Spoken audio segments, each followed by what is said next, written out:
Mga bro, grabe ang balita ngayon mula sa ADAS 2024. Ang Hanwha Ocean, ang bigatin na shipbuilder ng South Korea, nagpakita ng dalawang diesel-electric submarine concepts na talagang tailored para sa pangangailangan ng Philippine Navy.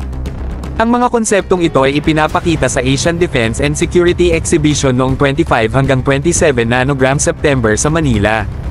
Ito ang mga moments na talagang dapat abangan ng ating mga military enthusiasts dahil nandito ipinapakita ang mga innovations na magpapalakas sa ating mga tropa.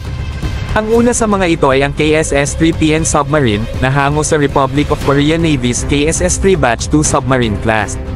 Aba mga bro, 2,800 tons ang displacement nito at may lithium-ion batteries na mas matindi ang endurance kumpara sa mga gamit na lead-acid cells.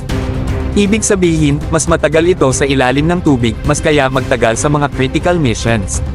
Perfect para sa long-range stealth operations. Pero hindi dyan nagtatapos mga bro. Ang pangalawang concept ay ang Ocean-1400 petanewtons, na parang upgraded version ng Nagapasa class submarines na dating ibinente ng Hanwha sa Indonesian Navy.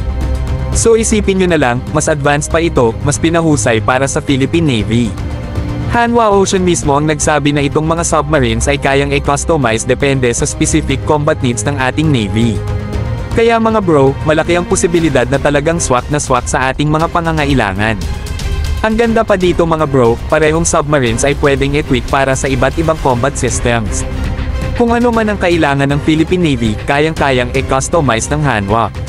Ito na mga bro, mukhang malapit nang magkaroon tayo ng submarines na kayang pumalag sa international standards.